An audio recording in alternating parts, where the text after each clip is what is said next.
سلام.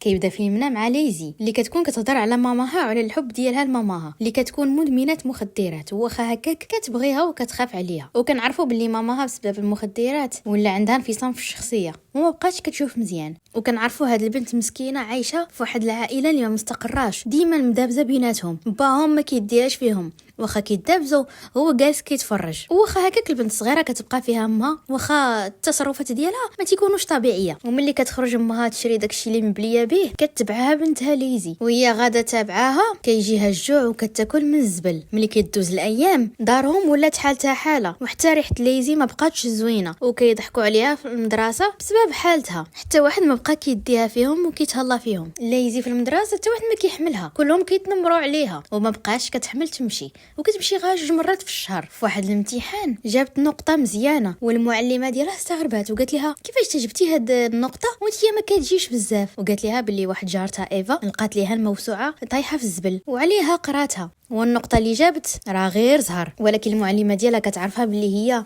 ذكيه بزاف، وقالت لها بلي خاصك ضروري تبقاي تجي تقراي حيت انت راكي ذكيه وغادي تجيبي النقط مزيان. ووعدتها ليزي باش تجي، ولكن مع الوقت الام ديالها تزاد عليها الحال وجاو البوليس وداوها. وهنايا ليزي بقى فيها الحال بزاف على ماماها، واخا ما كانش كتديها فيها بحال الامهات العاديين. ولكن ليزي ما كتشوفش هادشي، كتعتبر امها من احسن الامهات اللي كاينين في هاد الدنيا. واحد النهار ايفا قالت ليزي ملي كانت جايه من المدرسه باللي ماماها رجعات، وفعلا كتشوف ماماها وكتكون راجعه من السبيطار بحالتها طبيعيه، وكتكون ظريفه معاهم. الام ديالها كتكون مكتئبه، وباش تفرحها كتوريها النقط ديالها في المدرسه. ولكن جين ماماها كتقول لها باللي انا راه فيا السيده وممكن نموت في اي لحظه، وكيبقاو يبكيو بجوج بيهم. ولكن جين كتقول لبنتها بلي ما تخافي ما والو، الطبيب ديالي قال لي باللي الا تبعتي العلاج غادي تكون الحاله ديالك مستقره، ولكن بشرط واحد، انك تحبسي المخدرات وغتقرر تمشي تعيش في الدار ديال باها. ولكن ليزي ما كتبغيش حيت عارفه باللي جدها اغتصب خالتها شحال هادي، وكتبقى ترجع فيها باش ما يمشيوش يعيشوا مع هذاك السيد. ولكن الام ديالها قالت لها بلي ما عندي حتى شي حل اخر من غير انني نمشي نتحول ونسكن تما. وكتضطر ليزي تعيش بوحدها مع باها. مع الوقت ليزي ما بقاش كتمشي للمدرسه كالعاده، والدوله كتقرر باش تدي ليزي تعيشها في دار الايتام حيت حتى شي واحد ما كيديها فيها وما كيتهلا فيها، وكتبقى تطلب في باها باش ما يخليهاش تمشي تعيش مع هذوك الناس. ولكن باها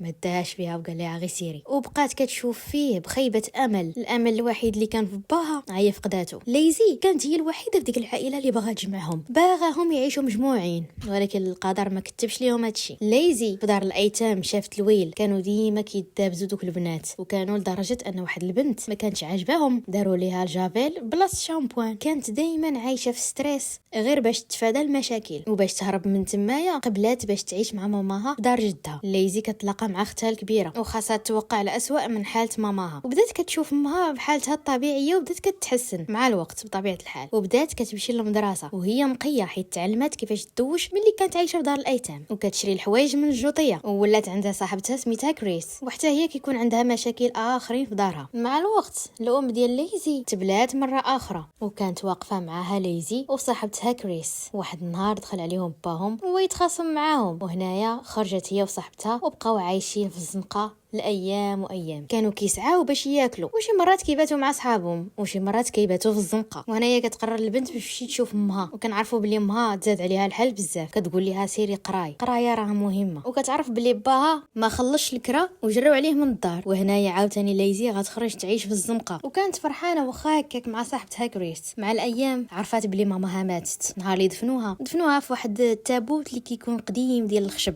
وما كاتبينش سميتها. ليزي ما كيعجبهاش الحال، وكتجبد واحد ستيلو وكتكتب سميت ماماها وفوقاش تزادت واختاش ماتت. كريس كتقترح على ليزي باش يمشيو يعيشوا في دار الايتام، ولكن الاخرى كترفض وكتقول لها ما غاديش نقدر نرجع نعيش مع هذوك الحماق، والحياه ديال الشوارع احسن من ديك البلاصه. كريس كتقلق منها وكتمشي وكتخليها بوحدها، وليزي مسكينه كتنعس على التابوت ديال امها. وهنايا بدات كتفكر الذكريات ملي كانت هي وماماها شحال هادي، وبدات كتقنع راسها باللي ماماها مشات لشي بلاصه احسن من هاد البلاصه اللي عايشين فيها دابا، وكتكون متاكده بلي امها كتشوفها من السما واكيد حاسه بها. ليزي كتولي عندها 16 عام، كتشد الباك ولكن ما عندهاش فلوس باش تسجل في شي كليه خاصه، وغادي خصها تشرح الظروف ديالها لواحد الاستاذ باش يقدر يعاونها. وباش تمشي تشوفو خاصها ضروري تعمر واحد الاستماره واللي كيكون مكتوب فيها شنو هو الحلم ديالك، وكتكتب اكثر من ورقه على الحلم ديالها. الاستاذ كيكون مشغول وبزز ما قدرت تشدو وتهضر معاه، وكتقدر تحكي له على القصه ديالها. الاستاذ بحال تاثر بالقصه ديالها وبلي حتى واحد ما كاين في جنبها اللي غادي يحميها، وعليها متثبته بالقرايه، وفعلا كيقبلها. كتدخل تقرا، وكنعرفوا باللي كانت مجتهده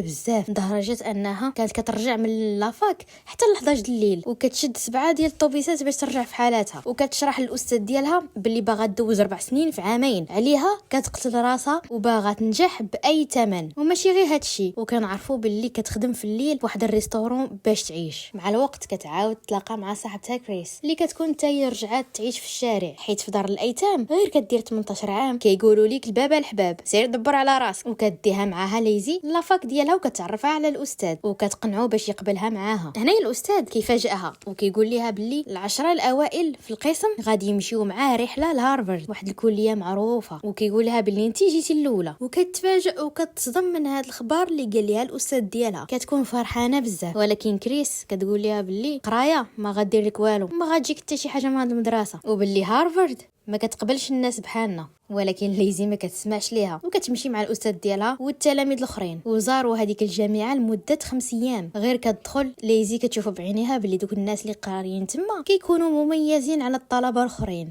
وكتحس باللي هاد البلاصه هي اللي غادي تحقق فيها الاحلام ديالها. من بعدها كترجع نيويورك وكتقتل راسها بالقرايه، والسكرتيره ديال لافاك اللي كتقرا فيها دابا كتعطيها واحد المنحه اللي كتخلصها مجله نيويورك تايمز للشخص اللي بغى يكتب مقاله على الرغبه ديالو دخول الجامعه، واللي غيربح غيدخل جامعه هارفارد وغيخلصوا عليه كلشي. وليزي كتحمس وكل نهار كتكتب شي حاجه، ونهار قبل ما دير 18 عام كتجيها رساله من الجامعه ديال هارفارد باش يشوفوها. ليزي كتكون طايره بالفرحه، ولكن ما عندهاش شي حاجه تلبسها باش تبان كلاس، وكتمشي عند اختها باش تعاونها وتعطيها شي حاجه ما تلبس. واختها كنعرفوها باللي مسكينه غير صابره في ديك الدار وما مهليش فيها جدها وكيتعدى عليها، ولكن واخا هكاك صابره غير باش ما تعيش في الزنقه. اختها كتكون مستغربه باللي اختها وصلت لهارفارد، حيت اصلا اختها ما كانتش كتمشي للقرايه، على عكس ليز اللي كانت كتمشي ديما للقرايه وكانت كتعجبها القرايه. ولكن واخا هكاك في الاخر سمحات. وجا النهار اللي ليزي غتمشي لونتروتيان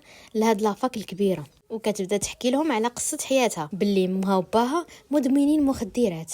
امها كانت ماتت بالسيده وباها تشرد ولا عايش في الزنقه، ولكن واخا هكاك هاد التحديات خلاو منها انسانه قويه وكافحات باش تقرا مزيان وتطوي ديك الصفحه وتبدا حياه جديده، وباللي ما عمرها ما فقدت الامل والياس وكانت ديما كتقرا باش توصل. هادوك اللي داروا ليها لونتروتيان عجباتهم الشخصيه ديال ليزي وكيقبلوها بلا تردد. وهنا كتكون ليزي حققت الحلم ديالها بدخول اكبر جامعه امريكان، وبالفعل بلاصه ما دير 4 سنين دارت غير عامين ونجحات، ولات كتقرا في علم النفس وولات من اشهر علماء النفس في امريكان وفي العالم. وقدرات توصل هادشي بالعزيمه والاصرار اللي عندها، وقدرات تحقق الحلم ديالها وما تتبعش الطريق اللي تبعوا والديها واختها. وهنايا كيكون الفيلم ديالنا سالا. اللي عجبو الفيلم يلايكي ويبارطاجي.